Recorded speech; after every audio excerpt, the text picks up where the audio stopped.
योगी के शासन में जगत गुरु की मौजूदगी। अब नोएडा में सजेगा जगत गुरु का दरबार।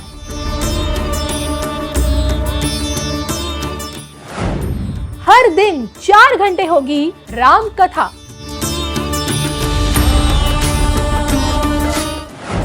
जगत गुरु के दरबार में भक्तों की उमड़ेगी भीड़।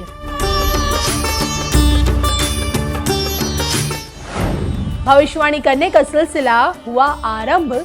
देखिए सिर्फ धर्म ज्ञान पर। नमस्कार, मैं हूं आपके साथ कविता राणा। सावन जब गरजता है तो भादो खूब बरसते हैं। जी हाँ, झमाझम बारिश के बीच नोएडा में एक ऐसी प्रभावशाली शख्सियत का आगमन हो रहा है जो लाखों लोगों के लिए सदैव प्रेरणादायक रहे हैं। एक ऐसी प्रभावशाली शख्सियत जिनके आध्यात्मिक ज्ञान से आम जनमानस का उद्धार हुआ है और जिनकी राजनीतिक भविष्यवाणियों ने भारत की तस्वीर जरूर बदली है।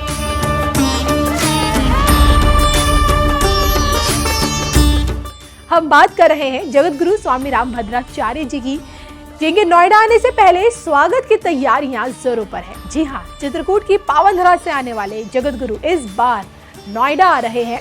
नोएडा स्टेडियम में बाकायदा एक धार्मिक आयोजन किया गया है और इसी नोएडा स्टेडियम में जगत गुरु का राम दरबार इस वक्त सज रहा है। और कल से यानी कि 27 जुलाई से राम भक्तों का मेला यहाँ पे लगना शुरू हो जाएगा, क्योंकि देखिए पूरे 9 दिनों तक यहीं से स्वामी रामभद्राचार्य राम कथा सुनाएंगे। दरअसल देखिए, जगत गुरु का नोएडा आना कई मायनों में खास है।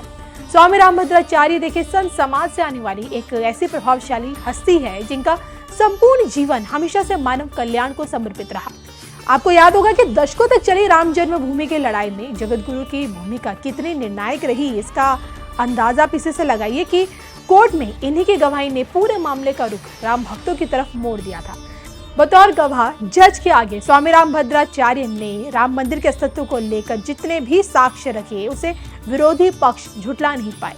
कोर्ट की सुनवाई में मौजूद लोग ये बताते हैं कि जगत गुरु की गवाही के बाद ही कोर्ट में ऋग्वेद की जैमिनीय संगीता मंगवाई गई बाकायदा, और जिसमें सरयू नदी के स्थान विशेष, दिशा और दूरी का बिल्कुल सटीक ब्यौरा मौजूद था। और उसी के आधार पर स्वामी रामभद्राचार्य ने श्री राम जन्मभूमि की स्थिति बताई थी। जगत गुरु ने जिन उदाहरणों का जिक्र किया था उसे खोलकर जब देखा गया ग्रंथ में, सभी विवरण बिल्कुल सही पाए गए। पाया गया कि जिस स्थान पर श्री राम जन्मभूमि की स्थिति बताई गई है, विवादित स्थल ठीक उसी स्थान पर है। जगत गुरु के बयान ने देखिए फैसले का रुख मोड़ दिया था और सुनवाई करने वाले जस्टिस ने भी इसे भारतीय प्रज्ञा का चमत्कार माना था। बाकायदा देखिए जज का यह भी कहना था कि एक व्यक्ति जो देख नहीं सकते कैसे वेदों और शास्त्रों के विशाल संसार से उदाहरण दे सकते हैं और इसे ईश्वरीय शक्ति ही मानी जा सकती है। तो जगत गुरु के लिए देखिए यही बताया जाता है कि आंखों की रोशनी के बगैर स्वामी रामभद्राचार्य ने बचपन से सुनकर ज्ञान अर्जित किया और अपनी कमजोरी को उन्होंने कभी भी अपनी इच्छा शक्ति पर कभी हावी नहीं होने दिया। और जिस कारण देखिए आज 22 भाषाओं के जानकार हैं, 80 से ज्यादा ग्रंथों की रचना वो कर चुके हैं। संपूर्ण गीता और रामचरितमानस समेत 1.5 लाख से भी ज्यादा श्लोक उन्हें कंठस्थ याद है। तो बतौर कथावाचक देश के अंदर और विदेशों में भी लोगों को सनातन की आध्यात्मिक दुनिया से जगत गुरु जोड़ते हैं। विकलांगों के जीवन को ज्ञान से प्रकाशित करने के लिए बाकायदा एक विश्वविद्यालय भी चलाते हैं चित्रकूट में। और जिसे देखते हुए देखिए, अगर भारत में उन्हें पद्म भूषण से नवाजा गया तो अमेरिका के प्राइड ऑफ सनातन अवार्ड से भी सम्मानित हुए।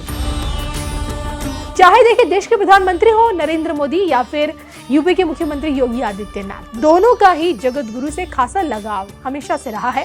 तभी तो देखिए मोदी के शपथ ग्रहण समारोह में जगत गुरु की मौजूदगी सबने देखी। और यूपी के योगी जब चित्रकूट जाते हैं तो जगत गुरु से आशीर्वाद लेने सीधे उनके आश्रम पहुंच जाते हैं। ने कहा था राम मंदिर हमारा बन के रहेगा, मेरे बयान से ही बना। जी जी, कोर्ट ने मेरे बयान को ही माना। उसी पर मैं फिर कह रहा हूँ, हम तब तक विश्राम नहीं लेंगे जब तक पाक अर्पित कश्मीर हमको नहीं मिल जाएगा। हम लोग योजना बना भी रहे हैं, जी, ऐसा नहीं बना रहे। योजना कब तक हो जाएगा? 2024 के पहले तक।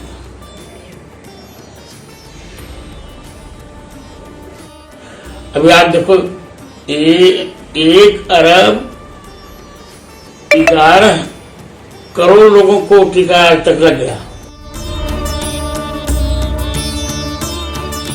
वहीं इनके देखिए सबसे चहेते चेले बागेश्वर धाम सरकार के नाम से मशहूर आचार्य धीरेन्द्र शास्त्री ने इस वक्त तो देखिए हिंदू राष्ट्र का बिगुल फूका हुआ है और इन सब के बीच जगत गुरु अपनी भविष्यवाणी को लेकर भी हमेशा से चर्चा में रहे हैं। इतिहास गवाह रहा है कि जगत गुरु के मुख से निकली प्रत्येक बात कभी खाली नहीं गई।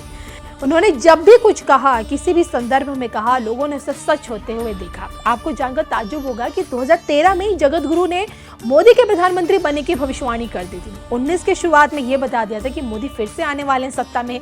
यहाँ तक कि यूपी में योगी के फिर से कमर खिलाने की भी वो भविष्यवाणी कर चुके थे और अब 24 में मोदी ही जीत की हैट्रिक लगाएंगे, डंके की चोट पर जगत गुरु ये बात बोल चुके हैं। और अब जब देखें कथा वाचने नोएडा आएंगे तो राम कथा के सहारे ही सही, क्या पता कोई बड़ी भविष्यवाणी कर दे जो कि भारतीय राजनीति से जुड़ी हो, जो विपक्ष दलों की एकता को धराशाही भी कर दे। अब आपको ये बता दें कि 27 जुलाई से नोएडा स्टेडियम में यानी कि कल से राम कथा का श्री गणेश होगा। 4 अगस्त तक ये चलेगा यानी कि पूरे 9 दिनों तक। और इसी दौरान स्वामी राम भद्राचार्य नोएडा के लोगों पर श्री राम कथा की अमृत वर्षा करेंगे। कथा देखिए हर दिन दोपहर 3 बजे से शुरू होगी और शाम 7 बजे तक चलेगी यानी कि 4 घंटे। अब आयोजक ये दावा करे कि राम कथा को सुनने के लिए हजारों की संख्या में भक्त पहुंचेंगे, नो डाउट। दूसरी तरफ इस कथा आयोजन को लेकर पुलिस प्रशासन ने भी तैयारियां अपनी कर ली हैं।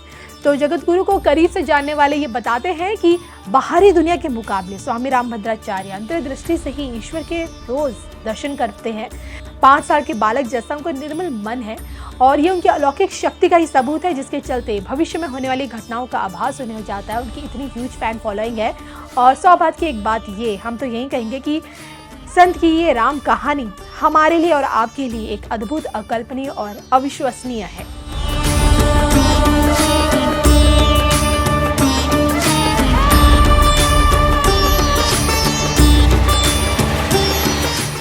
मैंने कहा था राम मंदिर हमारा बन के रहेगा, मेरे बयान से ही बना। जी जी। कोर्ट ने मेरे बयान को ही माना। उसी पर मैं फिर कह रहा हूं, हम तब तक विश्राम नहीं लेंगे जब तक पाक अर्पित कश्मीर हमको नहीं मिल जाएगा। हम लोग योजना बना भी रहे हैं। जी जी। ऐसा नहीं बना रहे। योजना कब तक हो जाएगा? 2024 के पहले तक।